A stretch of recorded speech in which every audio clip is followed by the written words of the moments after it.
Parang bulkang ngayon. Ang layo.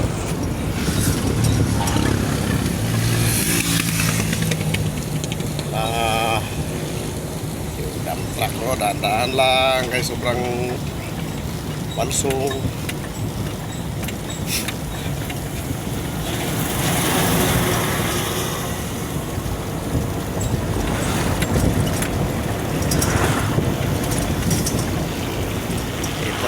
Istaka ng tubig pag umulan eh, kaya nasisira talagang simento pag may tubig pag naulan.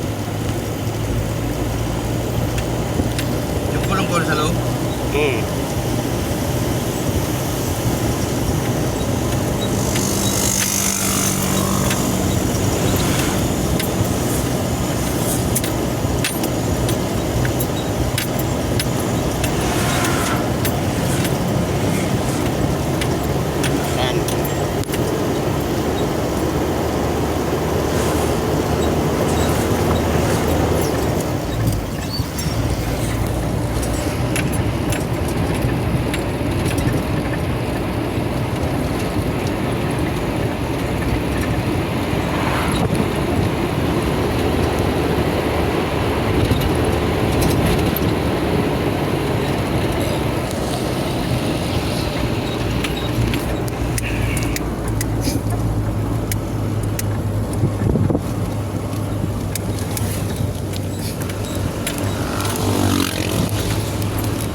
Akala ko kumain ka doon sa may kantin.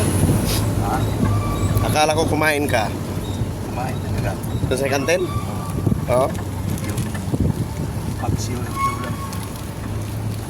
Bili sana ako banana Q, kaso lang ano eh, maliliit. Tapos hindi man bukas, hindi man sarado, bukas yung salamin.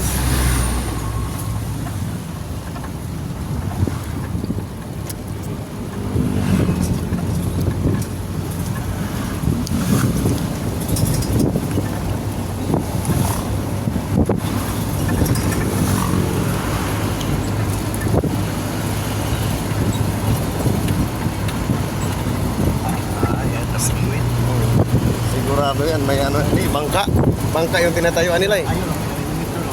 Oo, sigurado yan, may mga isda dyan, tilapia, may mga dalag, ito, karapa.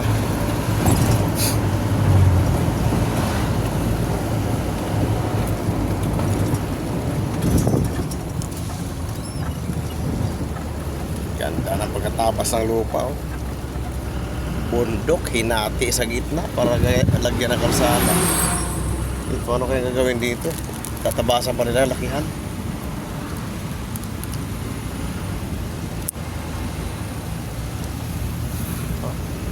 Matigas na lupa yan, no? Dinamita nila yan dyan ng ano, dinamita. Ito sobrang paahon to dati, oh, no? Tinampakan nila dito. O binawasan nila doon. Para umangat dito, bumaba doon. Nagprapan pa ulit nila yun. Ayun, nagprapan sila dito. Dito, paahon na dito. Ito, malalim to eh. Nilagyan nila ng tampa. Nalagyan pa nila ng nagprapan. Dito.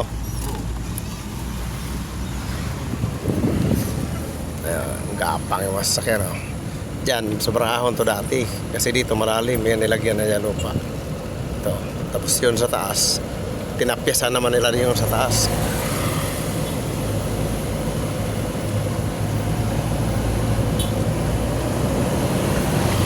Ayan o, nilagyan ng riprap o. Nilagyan nila screen para hindi guguho yung bato.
bato. Oh. Yung mga biniak nila. Ano yung i-reprap nila, no?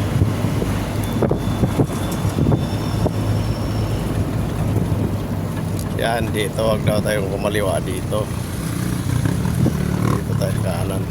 Wala pa, di ba tapusin ba yun, no? Sunod taon pa yan. Ayun, daming may naglalakad doon, no? Palabas ko yan na expressway. Malapit na labasan sa expressway, no? Hindi na tayo ba dito pupunta.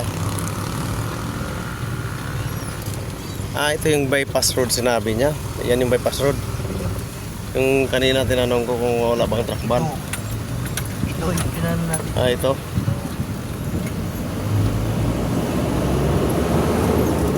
Dito papuntang Ibaan.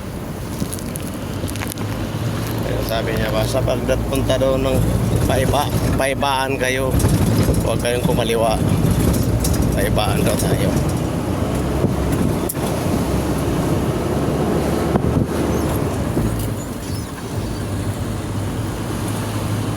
Pat na pala ako.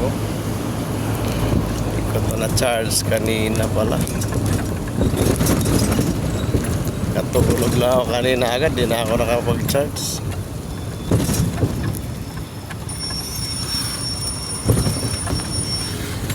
Alas 3 na tulog. Gising na alas 7, alas 8.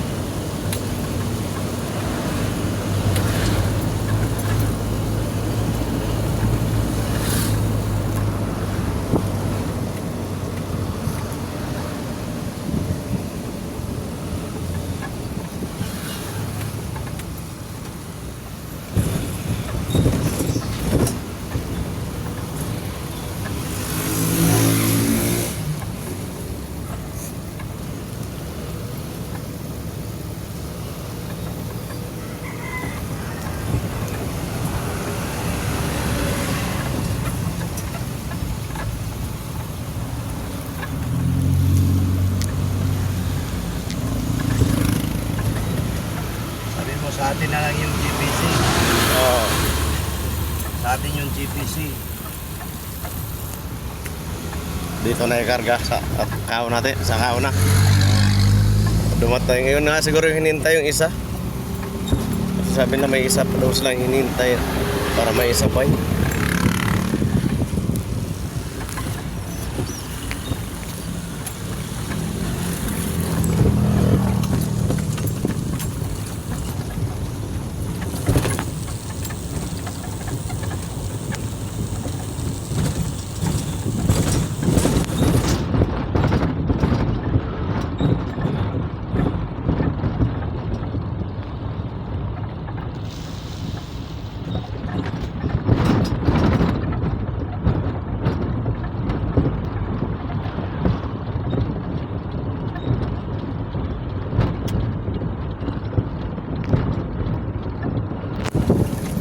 Kawayan, dami kawayan, no?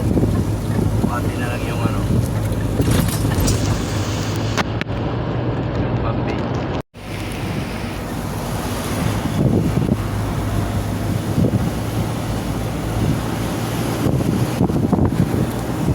Dito siguro, pag mga rush hour, matraffic din to dito kasi marami ng bahay.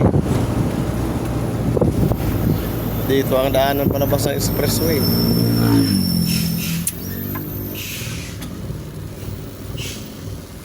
Halos lahat dito sa looban, puro rambutan eh. Oh.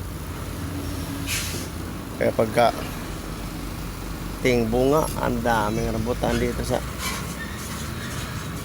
Batangas. Sabi ng mga otik, pagod na pagod kami. Nagbaba kami ng kunti yan eh. Kasi hindi kayo dumating eh.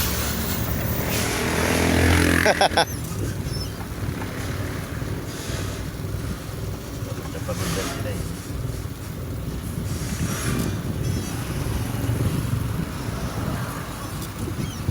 Ito kainan naman. Maganda to ganito kainan kasi mayroon ano, may pwedeng mapagpardahan doon. Oh. Baka sa kanila lang din yung area na yan. Hindi pwede doon mga kakain. Yan sa atin, bahay na yan. Bahay, parang yan.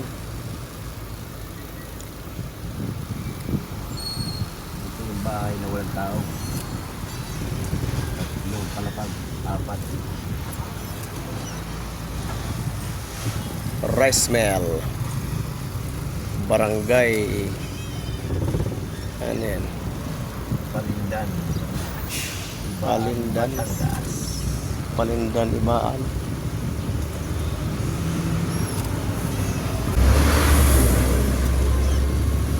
Ganito forma yung bintahan sa amin ng kupra, oh. Tapos na nilang bilhin, buhos dyan sa kalsada, dyan sa simento. Yung Kupra. Pare, may 5 sako kang kupra. Pasok mo doon, timbangin. Pagkatapos timbang, buhos dyan sa, simento, maluwag. Tapos dadampot-dampot yung bibili. Itabi. Alam nila kung yung bata pa yung tumitikot, umiikot. Bata pa yung hindi pa pwedeng kuprahin. Kaya yung iba naman na hilaw pa, yan, itatabi nila yan. Yung sobrang luto naman, tatanggalin nila yung itim masyado. Titimbangin ngayon yun. Ililis yun sa, pare, 135 kilo. Tapos abot yun ng 5 kilo. 130 lang yung babayaran. Kaya, pag kulang pa talaga sa hinog, sabi ni tatay, huwag mo talaga tanggalin. Sayang. 1 linggo lang, hinog na yan. Pwede na kuprahin. Di pwede na yun sa sunod kupra natin. Kasi pag akit ng niyog, minsan 3 ang makukuha dyan. 3 buwig.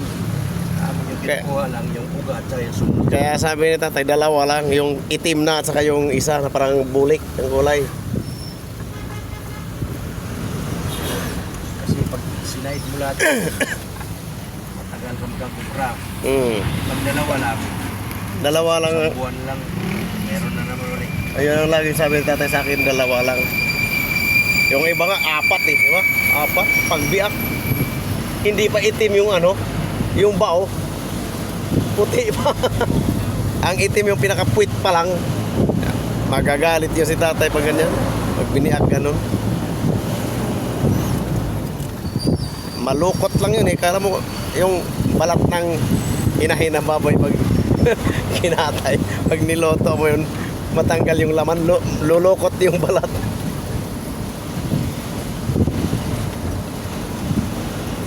Kaya tatay, wag mong sagarin.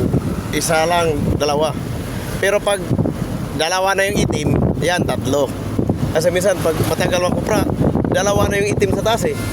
Yung pangatlo niyan, dilaw na rin eh. Malapit na rin maitim.